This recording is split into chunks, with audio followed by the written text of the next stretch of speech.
You saw it in the store, maybe it was on sale, maybe it looked amazing on the mannequin, or maybe a friend swore it was so you, but now it's buried in the back of your closet, tag still on, whispering, why did you buy me? From too trendy pieces that age faster than milk to uncomfortable fabrics that made you itch with regret, some clothing items just weren't meant to stay. Let's dive into the fashion faux pas that almost everyone wishes they hadn't brought home, and what to learn from those shopping slip-ups. Today I'm breaking down the clothing items you'll almost always regret buying so you can save money, closet space, and your sanity. I'm a fashion lover, guys. I love shopping, and so I have first-hand experience of buying tons of stuff that I have not used, okay? There's definitely a part of my closet that has clothing items on it that all have tags that I actually usually resell or donate to charity, but I wanted to give you a heads up so that you're not wasting your time or money on things that you really don't need. I am most guilty of buying shoes I can't walk in that look cute, guys. Me. Right? That particular behavior describes me down to a T, and I would definitely not recommend it. I'm definitely in rehab with this particular issue, okay? Because I have large feet and it's really hard for me to find cute shoes. Although I am very tall, guys, I do also love a heel, guys. I love a heel, I love a platform. I really enjoy styling heels. Whenever I'm going out somewhere, I always have to like restrain myself from just putting on a really nice, cute pair of shoes. And when the shoes are cute, but they also don't really fit right, I always end up in a conundrum. Like, I'm always thinking about, okay, so where am I going to wear them to? If where I'm wearing it to doesn't involve much walking, does it really matter that I can't stand straight? Like, how much does this actually matter? So I have so many shoes in my closet that are either uncomfortable or they are a bit wide. I've got quite narrow feet, so maybe they're a bit wide. Maybe I can't really walk in them for too long, or maybe they're a bit short, like I've got a little bit of heel hangage out the back. And I have learned as time has passed that it's really not worth it, guys. Unfortunately, I have wasted so much money on shoes that I just love. Beautiful, beautiful, beautiful shoes, and they have just sat in the cupboard staring at me. On my 18th birthday, I actually bought a pair of shoes that I loved, and I fell. I fell on the way to my party because I couldn't walk in them. Actually, falling in heels has happened to me twice because I can't walk in them, but I love the way that they look. Most of you are probably not in the same category as me in terms of struggling to find your size, because I'm definitely an outlier. So for those of you who fit into, you know, the usual sizing parameters, right, for women, I think that there's always a more comfortable alternative that's available. You can usually always find something that maybe has a few less cute points, but you know, you're actually going to be able to wear them. And I'd probably suggest going with that. 90s styling is definitely making its way back. So I've been seeing loads of smaller kitten heels. You know, there was a time where kitten heels were very, very taboo, almost deviant, right? You never want to be seen in a kitten heel. Hey girl, I know some of y'all gonna fight me on this, but don't knock a kitten heel till you try it. These little meows have become my best friend. However, you know, times have changed. It's 2025. And so I've been seeing loads of like shorter heeled shoes that look really cute with outfits. I can't explain it. I feel like a certain type of grown woman can pull off a very cute kitten heel. You know what I'm saying? With the right outfit. Clearly the 90s are back and I am so excited about it. As I said, I am in recovery, so I do still believe that there are some exceptions to this rule, right? Including your wedding day. Including your wedding day, including occasions where you're going to be photographed and you're not doing a lot of walking, right? So I still do the measure of, if I'm walking from the car to the restaurant and that's it, okay, I'm probably gonna wear a riskier pair of shoes. Just because I feel like shoes can be so attractive and can really make a difference to your outfit. So sometimes it makes me a bit sad when sometimes it does make me a bit sad when I see men or women who have a really nice outfit on and they just crash out, like they just ruin it with the shoes. Because I understand that, you know, for some people, comfort is the main priority. I'm still not there yet, guys. No, I'm not totally there. I can empathize with the idea that comfort should be first, but sometimes the way that comfort looks, I feel like sometimes you can compromise up to a point. You can compromise comfort just for a bit of style, you know, to make sure that your outfit is doing the thing, right? And then all the other days wear the comfort shoes. But I definitely think that where you can, I'd recommend avoiding cute shoes that you can't walk in. And if you can't avoid it, like me, just have a couple. The next clothing item that I think you'll regret buying is fast fashion formal wear. This includes more formal workwear, tailoring, even if you're buying an outfit for an occasion and maybe it's more formal, maybe a bit more modest-ish, right? Those kind of items I definitely think are worth investing more money in. I can understand that it is so tempting to just pick up a cheaper, more affordable suit jacket or tailored pair of trousers from some of these fast fashion sites because the pictures are always so convincing. In some ways, I give fast fashion brands credit because some of their photographic techniques, even when they're not always using real models and using AI, sometimes their clothing items look so good, and it can be really tempting to pick up maybe a two-piece suit or a jacket and trousers with maybe a waistcoat on the inside. But I think with formal wear, what really makes a difference is cut and quality. I think this is easiest to see in men, right? So when you see a man in a more affordable suit, you can tell. You can really tell the difference between one that maybe a guy hasn't spent as much money on to one that he's spent a bit more money on. And so I think when it comes to buying shirts, anything that's tailored, waistcoats, jackets, it's definitely more worth your while to spend more money and get something that's more quality. I don't mean that you necessarily have to spend thousands and thousands of dollars, right? But even if you picked up some material and went to a tailor and got someone to make it for you, I think you're going to get more use out of that than one that you bought from a fast fashion brand. Not only because they tend to look a bit crusty, but also because they usually have threading issues. I'm certain there was a waistcoat I picked up, I think from Pretty Little Thing, and it had some of the stitching coming loose. Even sometimes how they're finishing the items can really make a difference with formal wear. So avoid that, guys. Next on my list is anything that you think would fit the hypothetical you perfectly. And I am also guilty of doing this, right? I'm a mum, so I have experienced fluctuations in my weight, and even outside of that, I think it's fairly normal as a human to experience fluctuations. However, picking up maybe something that's really cute that is maybe 4 sizes smaller than the current you, and you know it's a really good deal, and you think to yourself, in 6 months I can lose 60 pounds and wear it, or in 3 months I can lose 20 pounds and wear it. Guys, just don't do it. Don't do it, and or think about it. I think it's really important not to impulse buy. Guys, I'm anti-impulse buy. If you see something and it is not your size and you really like it, I'm here to tell you that chances are, even if you were able to get it on, it's probably not going to look as good as you think.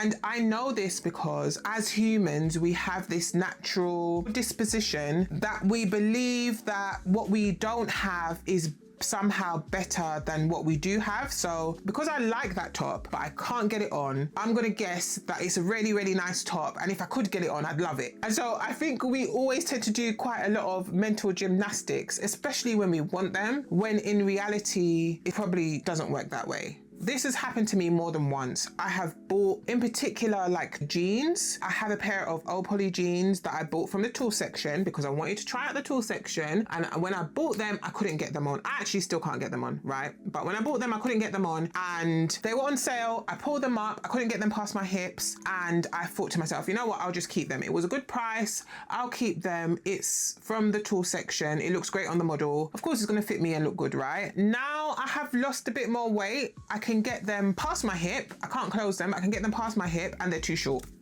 Okay.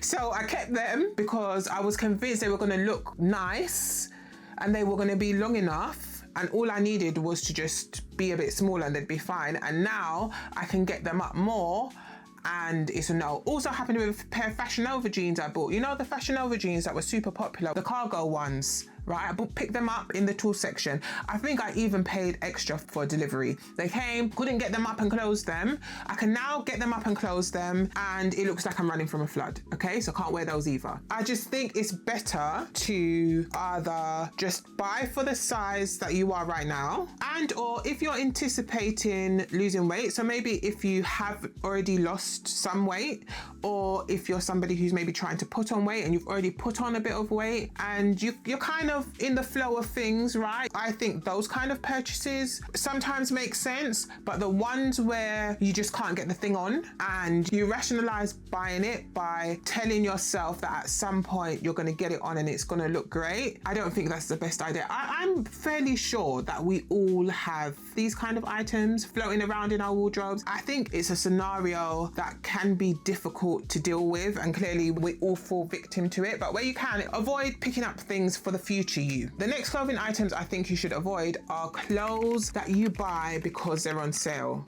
or even clothes that you buy because of the price. And actually, I think that this goes for not only clothing, but all kinds of shopping. If you are picking up something because it's buy one, get one free, buy one, get 50% off, and without the deal, you wouldn't want it, just don't buy it. I tend to actually avoid sale shopping.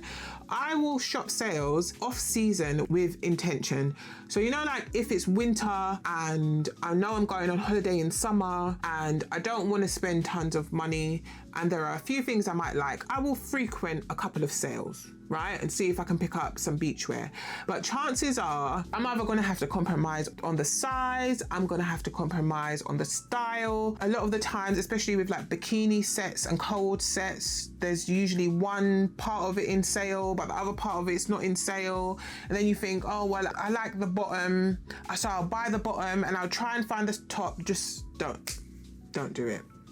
Don't do it, guys. I do think that this does also have to align with a certain time in your life. If you guys have seen any of my other videos, I do talk about life moving through phases. So if I am in a position in my life where I have to be mindful about my spending, then I'm shopping sales. Okay, and I'm going to pick up what I can and what I like, and that's going to be that. However, if I have a bit more disposable income and I can make more informed decisions about how I dress and what I want to buy, then I'm avoiding sales. There are times where maybe I find something that I really like and something in me says it's going to end up in sale. Maybe it's not super popular or it's not super trendy. There are times I will hold out for sales, you know, especially when it's something I don't mind not having. So maybe it's something I like, but if I get it, great. But if I don't get it, I don't really mind either. For those kind of things, I might wait for it to go into sale, but I very rarely mindlessly shop sales. It has, though, been something that I've done before. There are definitely a couple of Zara tops that I picked up when I went to the south of France and we went to a Zara store that had a sale, and I was like, the sale's so good, right? 50, 60% off everything, that I picked up 2 tops that I haven't worn at all. Guys, it can really feel tempting when you are faced with what you perceive to be a good deal. They get us all the time in supermarkets, right? So they'll put biscuits that you don't want on buy one, get one free. And before you know it, you've left the supermarket with 2 packets of biscuits that you didn't even want. I have to talk my husband down all of the time when we are food shopping.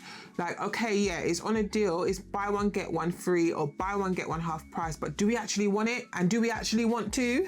So I think it's important to really think about what you're buying, whether you actually want it, or is it just a good deal? Are you actually going to wear it? And so again, don't impulse buy. Maybe leave the shop, think about it, and if you really want it, go back. Next on my list are super trendy pieces. I'm not anti-trend.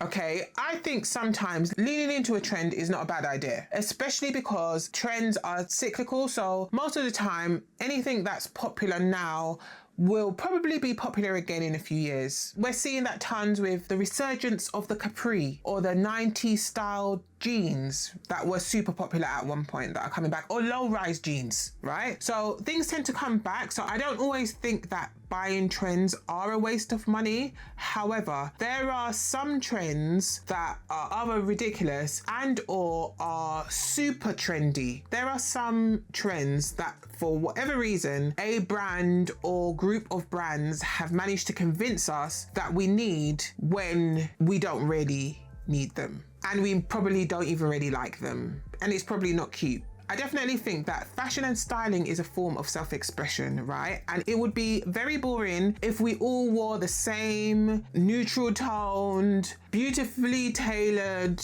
bland outfits. Classic style is now being packaged up as a trend, making it oversaturated and causing major fashion fatigue. Ango, J. Crew, Jenny Kane, Abercrombie, designers like Toe Tap and The Row hold court in the minimalism arena. I love both of these designers, but the issue comes into play when we neglect our formative personal style and try and fit into a new minimalism mold that's not true to ourselves. I'm not necessarily pro that. I think it's really important that we all feel a sense of freedom in our styling, and if we are a person who really wants to wear all of the trends, that's fine too. However, I think there are ways that you can dress more timelessly and include some trends without wasting your time or your money or picking up pieces that at some point you're going to get home and regret. I also think that there is a time in our lives where we're trying to figure out our personal style, our personal identity. And I think during those times, it can be really tempting to try new things and explore and experiment, which I'm also for. However, there are some things that you just know. I definitely want to encourage you guys to use your intuition more. I think intuition is so underrated. If you look at something and you know deep down that thing is ugly, okay, no matter how many people wear it, no matter the deal that it's on, no matter what celebrity has it on, if deep down, you know, your intuitive voice says there's no way in hell, okay, just don't do it. I think that is the ultimate advice. Trust your intuition. If you see something that's more trendy, for example, they're bringing back the low rise, right? I actually don't mind the low rise, but when they start bringing back the low rise with the thong showing, I start, you know, backing up slowly. That step's a bit too far from me. Not because I don't like thongs or because I don't think that they are appropriate in some scenarios, okay? But for me, they're not best worn showing outside of a pair of jeans. So I wouldn't be doing that. Although there have been times where that kind of styling has been very popular. I think it's really important that we think intuitively and use some critical thinking. There are some trendy styles that can look great on other people that might not look as great on you.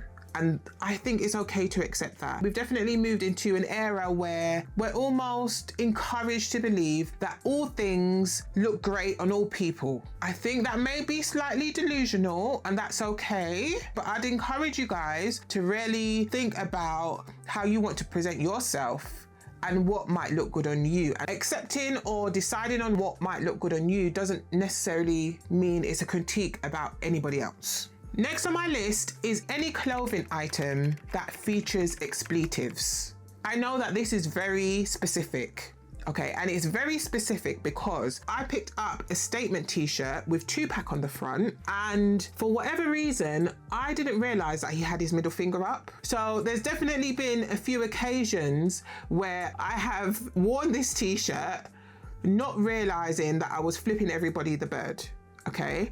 And I just think it's best that we all avoid it. I don't know how many t-shirts there are, swear words on, but I feel like there are different ways we can give that vibe without swearing at people on our clothing. So those kind of t-shirts would be a no for me. Also, statement t-shirts that are suggestive. Think the Yeezy t-shirt that says wet, okay? Why are we doing this? I'm not sure. I went to a festival a few years ago and saw somebody in this t-shirt, and I don't know, I actually clutched my pearls. I think at some point, maybe not anytime soon, you might look back at your pictures at your favorite event with you in a t-shirt that says wet and maybe not be feeling the vibe. Okay, so just avoid it, guys. Statement t-shirts, anything that makes a statement that could be offensive, there's no need. Okay, just pick up something else. Next is any clothing item that makes you feel uncomfortable, no matter how cute. I've also fallen victim to this, and I also think that there are exceptions guys. My lists always have exceptions. Okay, so the exception is if it is a very special occasion. And I know this may be controversial. I know not everybody agrees with it, but on my wedding day, I couldn't breathe. That was okay by me. What was more important to me was that I was presenting myself in a way that I wanted to be presented. Okay, these pictures aren't going away. I felt cute, I felt beautiful. When I could breathe and I could look at myself in the eye in the mirror, I felt great, okay? And that was most important to me. So I definitely think that there are some exceptions. However, on your day-to-day life, if you go into the changing room in the store and you try on the item and it looks really, really cute, but you can't walk properly, right? That happens a lot with skirts, actually. You know, the tube-like skirts that always look very, very nice, but they don't have a slip up the back, so how can you move? Or there's a bit of tugging on a button, or you feel as though you might have a bit of, you know, spillage over the sides or things like that, where you can avoid it. I know this one is difficult because it is so tempting to just be like, oh, you know, if I lose a couple pounds, or, you know, if I wear it with some Spanx underneath or something, it will be fine. And I think sometimes it can be, but what I've learned is that if I'm uncomfortable in something, I'm gonna avoid it. So then it doesn't get worn. So then what was the point? So for example, for my wedding day, I knew I only had to wear that dress once, and maybe for an anniversary or something. So I just needed to cope once, right? But if you're buying something where you're hoping or you're planning to wear it more than once, get good use out of it, you're probably just gonna end up avoiding it if you're uncomfortable in it. So it's better to just pick something else. Are there any clothing items in your wardrobe that you regret buying? Let me know down in the comments. Thank you so much for watching, and I will see you in my next one.